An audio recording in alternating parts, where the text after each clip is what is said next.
So thank you very much for coming. Welcome everyone to this wonderful afternoon networking event of the Open Science Community Delft. For those of you who don't know me yet, please come introduce yourself. But my name is Tanya Jankilevich, and I'm the community manager for the Open Science Community Delft, OSCD, as I will refer to it from now on. We have a full program. A lot of people wanted to have a chance to introduce their initiatives. So I would like to introduce the program now and start without further waiting. It's an in and out event. If you have to step out, please feel free to do so. Come back if you want to. And other people are going to be doing the same thing. So we're going to start with a quick fireside chat with three members of the community, where we're going to talk a little bit about what the community means, how we're going to move forward with mainstreaming open science, what plans we're going to have next year. And it's more of a brainstorming session than anything else. The people who are going to be here don't know what questions I'm going to be asking them. So if you have at the end some questions, please raise your hand, and we're also going to take questions. We're going to follow with a networking break, which will also coincide with the Open Science Bingo. And I will invite Bjorn afterwards to explain what the Open Science Bingo is. But we have a few prizes for those of you who are the fastest in finding out open science-related things from other people here. Then we're going to follow with an open mic session, and this year, as opposed to the previous two, it really will be an open mic. A lot of people signed up, so instead of introducing everybody and taking the time to say, okay, you have 3 to 4 minutes, which you do have 3 to 4 minutes and not more, I wrote the names on the board there. So when you see your name there, and there's a pause after every fifth person, because we do need a little bit pause to grab a drink or think a little bit about what just happened. Just follow the order on the board. If you can't, switch your name around. Just write yourself on the board. And introduce yourself before you do the pitch. So I'm not going to be doing the introductions. I count on you to do that, because I think you can do it yourself much better justice than I can. And then following that, we have just networking, continuation of the OS Bingo, if we haven't finished that yet. Snacks, drinks. Snacks and drinks will be available throughout the event, so just look out if you're hungry or thirsty on that section. I know where all the people are right now, that's where food usually will be, so just look around there. But please, for now, I would like to invite everyone to move a little bit closer to the podium. I'm not going to say the stage. The only reason it's here is because it's a stand-in event, so we wanted to elevate so people can see who's going to be speaking. But this is very much a fireside chat. We want to keep it that way.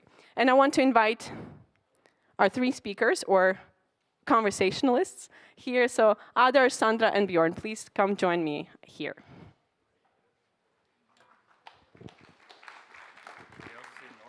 No, it doesn't matter. However you like. So you have your microphone there. All right. So I think, as logical, I would like to start with introductions. And again, instead of me doing the introductions, I'd like to pose a question to you 3. If you could talk a little bit about yourself and your journey with open science, how you came to become a member of this community, what led you here, and what challenges you faced on the way. Just a short, maybe we can talk a little bit more about it later, but just a short introduction with that. Yeah, so very shortly. My name is Adarsh Kalikadien. I'm last year in my PhD in the chemical engineering department in applied sciences, all the way to the south of the campus. I think for me, open science started when I was doing my master's thesis, actually, here at TU Delft. That's when we were trying to do a certain thing with our data, and I basically found no usable solution or reusable solution online, so I had to develop my own, and I thought, okay, let me make it as open source and documented as possible so I can put it on GitHub. And then afterwards, during my PhD, I basically continued that line and became a member of this open science community, took part in the Open Life Science program, where I got taught more by our data steward and stuff like that, and yeah, it just continued like that. Hi, my name is Sandra Nunes. I'm an associate professor in Faculty of Civil Engineering and Geosciences. My interest for open science started when I moved here to TU Delft. I moved to open a new research line on data-driven concrete science and start looking into what are the practices in our field. And I felt the need. I joined the community when I wanted to organize a strategy day in our department on open science, and I contacted Tanya and invited her, and that's when I get familiar with everything that's going on. Thank you. Hi, my name is Bjorn, and I'm data steward at the Faculty of Mechanical Engineering. I also recently received my PhD in archaeological science from Leiden, which is where I started my open science journey. About a few years into my PhD, from the start of my PhD, I started getting into R programming. Before that, it was all SPSS and closed stuff. But as I got into R programming and being able to make scripts and stuff available, that's sort of when I got into the idea of open science, and it was especially a seminar with Esther Plump that really sort of got me into open science. But still is very much a story of learning by fumbling around and doing everything wrong and not really knowing what to do. And so I initially got involved with the open science community in Leiden, and having this community was very helpful because there were others who both felt the same as I did, but also knew a lot more about it than I did, and so you could share experiences. And when I then got the position here at TU Delft as a data steward, I immediately signed up for the Open Science Community Delft because in Leiden was such a great experience. So I hope we don't disappoint in comparison. Thanks. It's interesting to see that two of you actually got involved through Esther, so I think that's what you were saying as well, right? Esther was the data steward who introduced you to the community and to the open science. Great. Unfortunately, Esther's leaving us technically, but I'm pretty sure she's going to stay involved within the open science movement worldwide, and we're going to see a lot of her in the coming years as well. We talk about mainstreaming open science these days, about the fact that, like very often the open science movement started slightly more with, if you want to call it, support staff, right? Trying to see how they can support researchers in opening up their research and the findings and the way they're doing things, the processes, the methods. And so it started there, but as you can see here, it didn't end there, thankfully. It moved into the researchers themselves who continue the movement. But so this idea of mainstreaming open science, making it a standard in academic research, is very much alive, and that's kind of what the movement is all about. What do you think we need to do to make that happen? How do you mainstream in open science? Why is it important? And what do you think success looks like? So if you were to measure or envisage the success of when open science is mainstreamed, it becomes standard, what would that look like? A lot of questions. Just thinking out loud, right?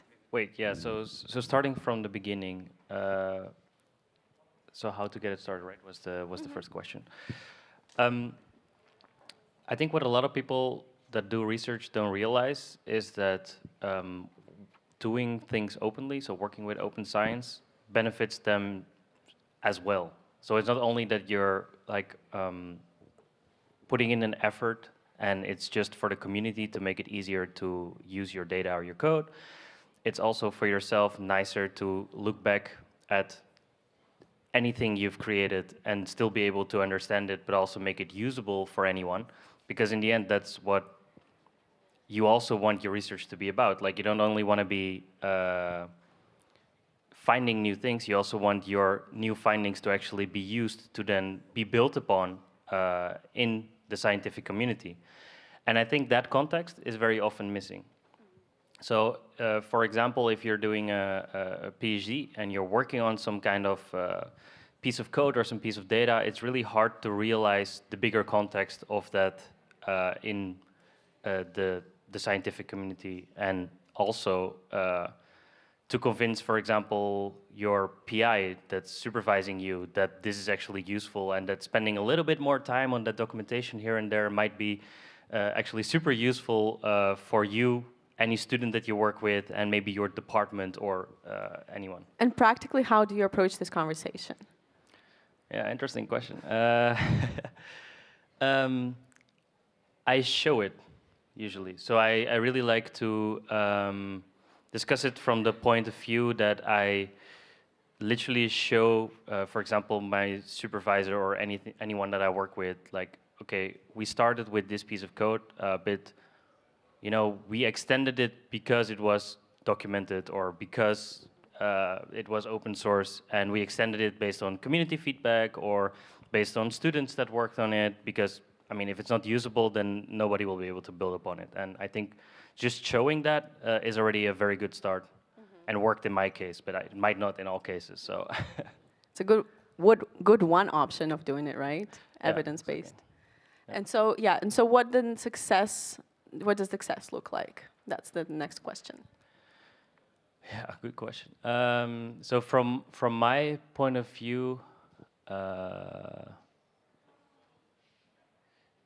think success is if you, for example, read a new scientific finding in a paper, that you don't have to go dive super far into the supporting information and actually find out what they actually did in their research. But if you're actually able to reuse research, so this whole FAIR principle, if we see that way more often, also in published papers, but also where people start with preprints, and I think that is like a very successful approach to, like, then we could say that open science has been successful in its application for scientific research, at least. And for those of you who are not very familiar, FAIR, what you were just referring to, is findable, accessible, interoperable, and reusable. It's a mouthful, and if you want to learn more, I'm happy to talk to you about it. Or actually, some other people here who are more qualified to talk to you about it can provide more guidance, but I just wanted to make sure that everyone's on the same page.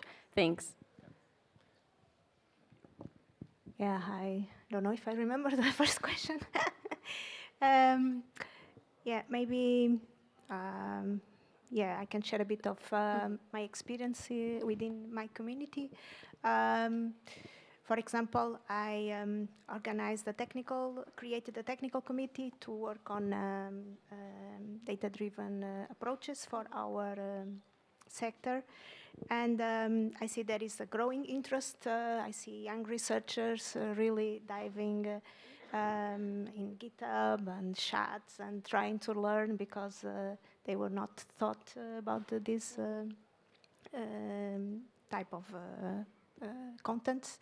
But at the same time, then they struggle because we don't have open data, so databases. So we see over and over people reusing the same data set, a relatively small data set that we have available, and they keep doing on top of the same thing. So I see that there is a lot of potential there that we are simply not taking advantage. That's really good to hear, because we had a project last year on exploring how the data sets posted in Fortier Research Data, whether they are actually reused or not, because we also always talk about, well, if you post it with the right set of metadata, with findable, accessible, and interoperable, people are going to reuse it, right? But we don't really have proof for that, so it's good to hear that the need for that is indeed there. Now, in my field, if there is something available, for sure, it will be reused. So in the end, I think the success is becoming more efficient, right? As researchers, as we advance in science, I think open science can bring this to us. Great. I hope so too. Thanks. Bjorn? Yeah. So I think one of what was the strongest argument for me to start practicing open science was that it's science.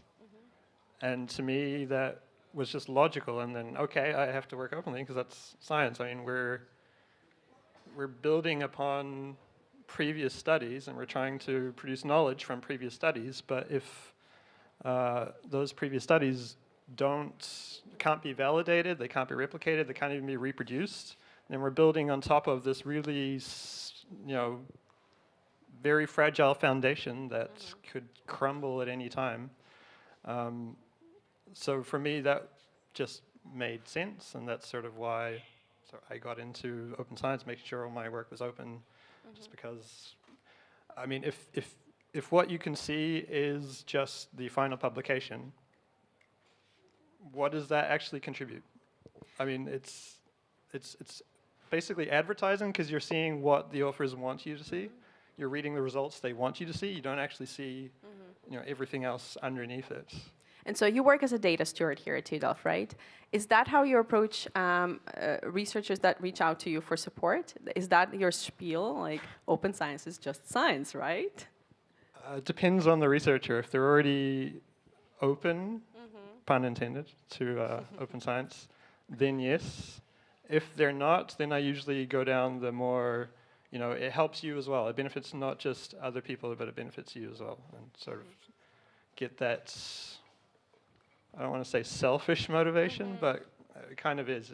You have on the one side this this intrinsic desire to make science better, and then otherwise more of a selfish motivation. Practical. Let's call it practical. Yeah, thank you. That's more political. Well, we touched a little bit now then. And what does success look like? Success, I guess, it becomes the default way of working. So by default, you are going to be open. And then if there are certain things that you have to close, then you do that rather than having it first be closed and then you can open stuff. As an opt-out option. Yeah. All right. So we touched a little bit when you were talking about it, and actually in the previous two discussions as well about the barriers. Like sometimes it's challenging to talk about open science because not everybody wants to necessarily do it for various reasons, right? And so if we think about the barriers, what do you think are the biggest barriers currently on any level you want to talk about, to mainstreaming open science, to make it a standard in academic research? And how then can the community help eliminate these barriers or make them less of a barrier? I mean, I would like to say eliminate, but let's not kid ourselves. That's maybe a long time in the future. Maybe we can start with Bjorn or Sandra. One very obvious barrier is training. So we need training because this is a new way of working, especially for senior researchers like me, a completely new way of working. But also for PhD candidates starting, but I think this is starting, at least here at TU Delft, we are making steps in the right direction. And you mentioned the difference between what you call senior researchers and PhDs, right? Do you see in your work with the PhD candidates, do you see a difference in approach in them picking up open science as a principle more openly or not? Because they're not trained yet to do things a certain way? I think in principle they are more open, so they are starting. So for them, I think it's easier to uptake new ways of working. For senior researchers like me, it's a bit more difficult. But if more training is available for open science practices, right, would senior researchers like you be interested in doing it? Would they have time to engage in training like this? Are there barriers to getting the training if it's available? I understand. So one barrier you're saying lack of skills, and so one way to address it is training. Great. I think we're on the right path there. We're trying to do that. But then the next barrier to getting that skills level is perhaps time or willingness. Would you agree with that, or would you? What's your thinking about that? Yeah, time is always the easy excuse, right? If we really wanted, we'll find the time.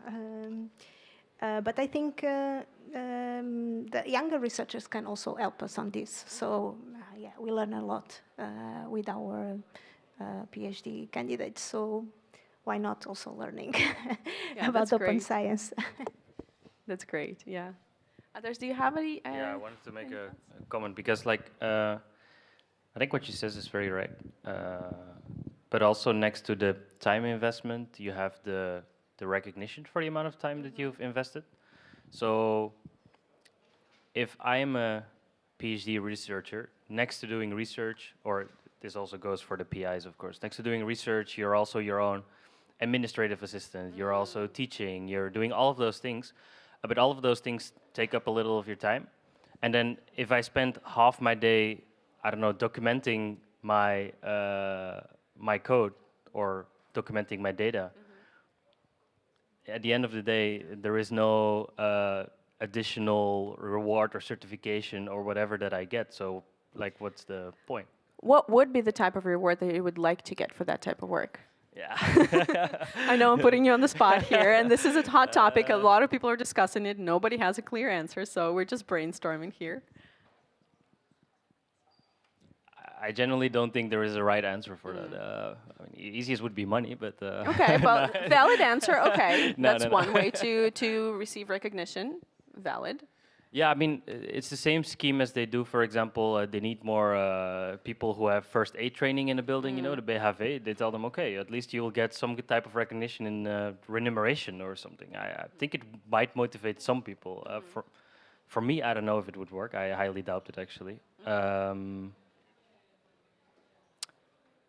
But I don't know. Maybe for PhDs,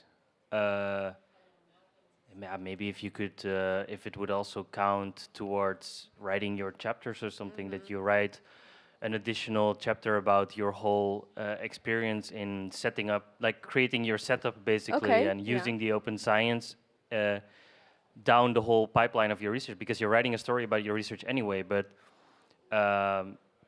if it doesn't get a place in your thesis as a PhD, then it doesn't exist. Something like that. Okay, yeah, valid answer. Very interesting. Also good to see, good for us to know when we're working on rewards and recognition. That I think, that I have not heard before, the PhD chapter proposal. I think that's pretty great. So thanks. We'll put those down as a plan. And so, to follow up on this, what do you think, is there a role for a community that the community can play in this? And if so, what role can the community play in eliminating the barrier of recognition or non-recognition in this case? Yeah, I think a big role the community plays in this is awareness. So simply just awareness that if you have technical limitations, you don't have the training as she mentioned, then there is a community that you can go to and ask for help and ask for these trainings. Like, so for example, the Open Life Science program that I participated in, if I hadn't known about it, I would have never gotten into any open science community during my PhD, for example. So I think awareness is a very big part in that, and I think I'm then mainly speaking for like PhD researchers, because I think they're very much unaware of these kind of things, and they're not willing to, or maybe they might not know about the community existing at all. And so you as a PhD researcher then is the prime suspect for me to ask, how can we create this awareness? What channels if we were to reach out, what channels would you prefer to reach out through? For example, we have a newsletter, right? I'm sure more than half of people that receive it don't read it, which is fair enough. I also don't read many of the newsletters that I receive.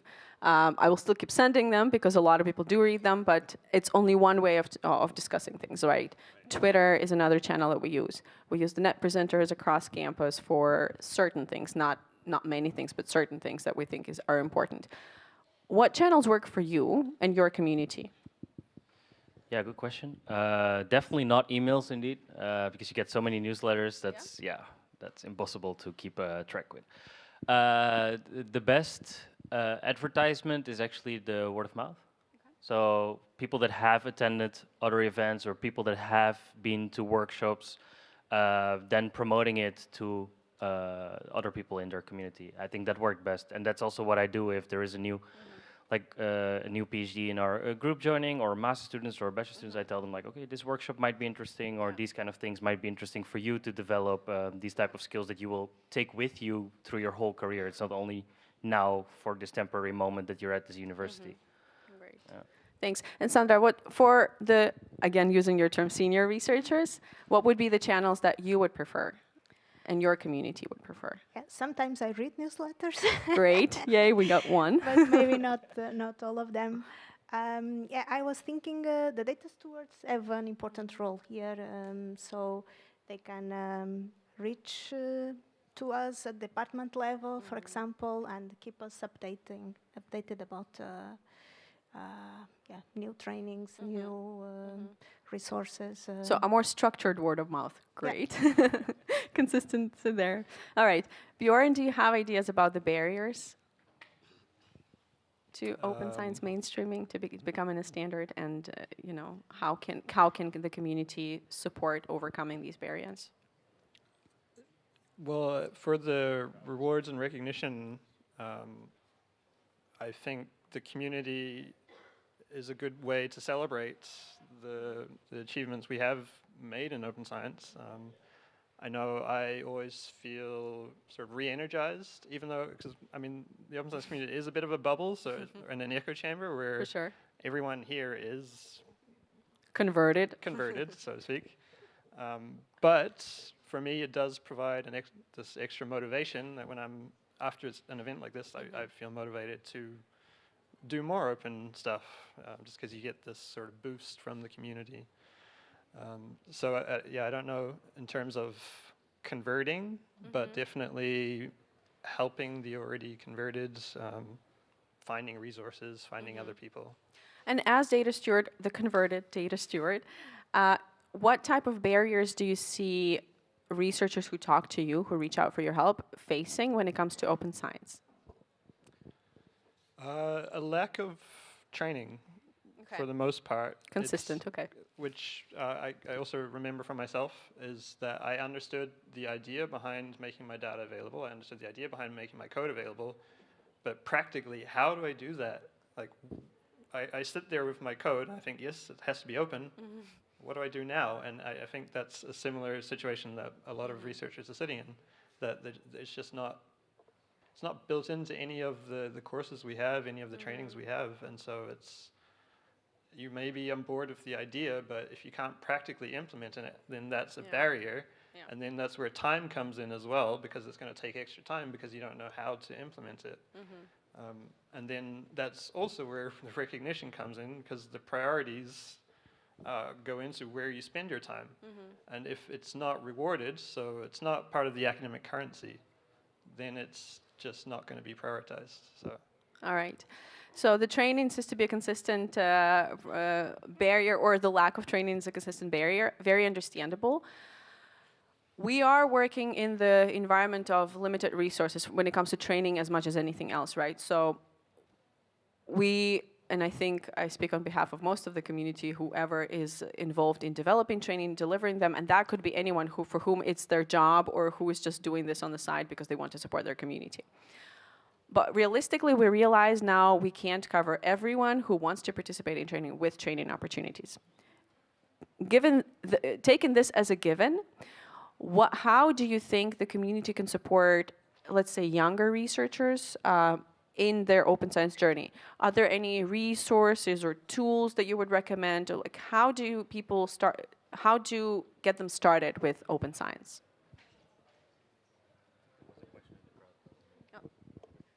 Question for now or later? I can wait, but it has to do with your question. All right, then I'll step out and give you the floor. We did say we're going to take a few questions, right? So. Yeah, I'm fine. I sort of feel that, it's constantly about prioritizing for researchers indeed. In principle, that's true. But then I think we're talking like how we're talking in politics nowadays. Everything is an individual decision. It's very nice that the TU Delft has an open science program and that they make money for that program. But shouldn't they also just enforce this decision? So say, for example, in 5 years, maybe 10, I don't know how much time they need, we are going to be open science. All of our research is going to be open science. Now, a second question links to that, because I actually also wondered if you never wonder whether it is really possible to do that, because I also know that the TU Delft partly survives due to patents, intellectual property, and more. So there is this TU Delft, and like any other university in the Netherlands, doesn't have less and less money. So actually it's a trend like more open science, but less money, what to do? So I feel that that's also the reason why this decision is not being taken, but I think it is the only way to, in the end, strategically work towards something like that. But maybe I'm wrong. Thanks. So the question is, should we enforce it, right? Does anyone have any thoughts on that? no can also be an answer, right? Like yes or no, everything is an acceptable maybe. Well, I think that should be answered by researchers, how they would feel about being Yeah. forced to do something. It's a bit of a leading question, I suppose.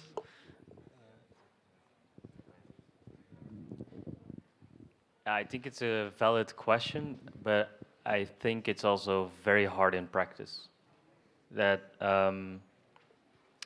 you see it even now because scientific journals, for example, they put certain requirements on what you publish. But even those rules are interpreted creatively, you know. So there is if there is enforcement of rules, there is always people that are gonna like try to find the borders and find ways around it. So I think it's really hard to say that we should enforce that because then would that also mean that we would have, I don't know, some code and data checkers for every publication we do, like a mandatory check, or Would that be a good thing or a bad thing? Or both? yeah, it really depends. I think in general it would be really nice to have some like a second look at your work, but pure for the enforcement of rules, I don't know, because then it also becomes a very subjective thing. Every field is different. How are you gonna find the people that have the exact knowledge that is needed in your specific research, like department section?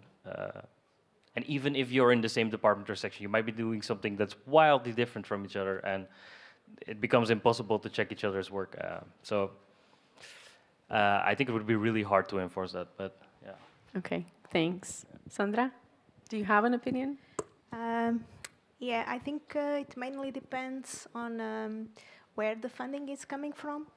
So if it's public money, so maybe this can be enforced. But when it comes to working with industry, yeah, I think sometimes we cannot enforce it. This will not be possible.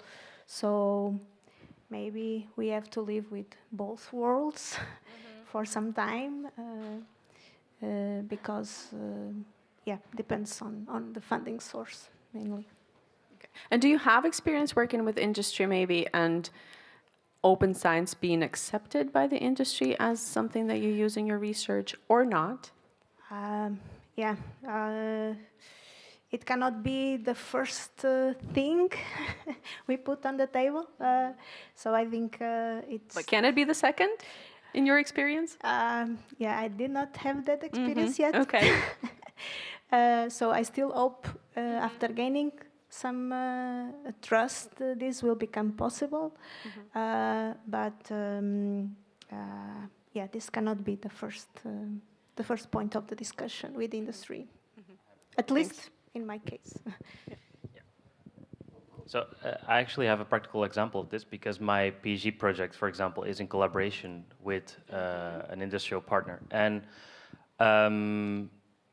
this company straight up said that, you know, the data that we give you and that we share with you, you're allowed to share with the world as well. Great. However, it might mean that, for example, they gave me, because we work on computational chemistry, right? So it might mean that it might be that they give me a sample of chemical structures of what they use in their full database, but they don't give me their patented ones, for example. But because my code is shared and open source, they then use it for their patented data themselves instead. So there's a practical way to convince them that open science can be a useful tool for them as well. Yeah, for example. Yeah. Okay, that's a great example. I think, Bjorn, you organized the session on industry cooperation not so long ago in September. I think this is one of the examples that we could use for when talking to researchers about how to deal with these issues.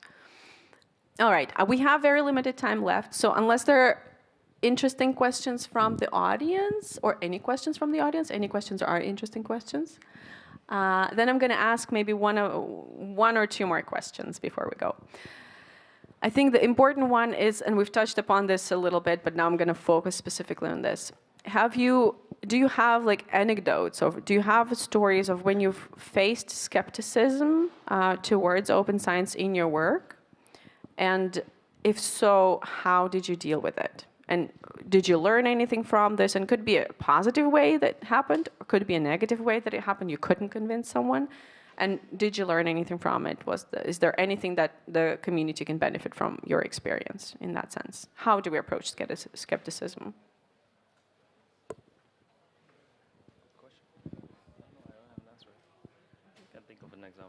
I think one of the things that I have encountered is people are hesitant because they're worried about others stealing their data, for example. And yeah, how to approach that?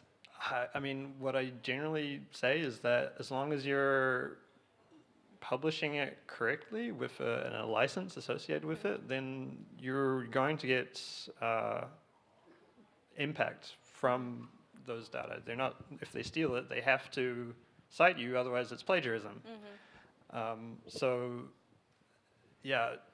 And then you get extra citations because it's open, right? Exactly. And so learning how to do it right, I think, is one way that we can prevent that. The other one I use, this is in my field of archaeology, is that no one's got time to steal your data. They're all working on their own shit. So, but that's probably different in an engineering university. So that might not apply here. Yeah, you never know. People are busy. Yeah, and one of the other things I've heard as well is that no one else is going to be able to use these data. No one knows how to use these data. And I mean, to that, my only response is, how do you know? Can you be the one to decide that? Who are you to decide who is able to use your data and how they're able to use their data? So you never know what's going to come out of it when you share. Like something really great could come out of it. So. Or nothing, which is also very acceptable, right? Exactly. Thanks, Bjorn. Any other thoughts about skepticism? Experience with skepticism? I have not encountered any skepticism or negativity about it. As soon as I talked about it, my supervisor and me, we straight up agreed on that it was very useful and a nice thing to do. We just make sure that we put a license on it, and that's the way it goes. Yeah. Fantastic. No is also okay, right? Like. No, just one that I remember. It also depends on the type of research you carry out. So if we are talking, I remember in our strategy day, the discussion about sometimes we perform large experimental campaigns that are really, really expensive. And so we cannot go too fast sharing this data without fully exploring it, because then others can explore it faster. So this kind of concerns.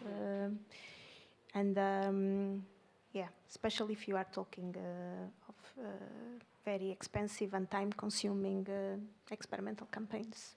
This can be an issue. Okay, so that's the skepticism, I understand, yeah. All right. One last one-liner, or however many lines you need to answer that question. If you were to ask people in this room, large room, about like one call to action to take away from this discussion or from today's event, what would this be? Like, what would you like people to go do?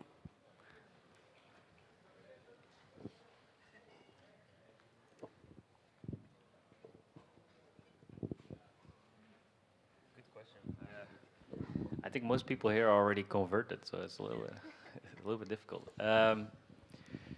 No, I think if there is one thing that you could do is, if you're practicing open science or if you're interested in practicing open science, just spread the words and the research, like spread the word and the resources of the things that you learn and how other people can learn and be involved the same way that you are or want to be. I think that's really useful, because if you're not aware of it, you're never gonna learn these little tools and tricks that you don't have time to learn for.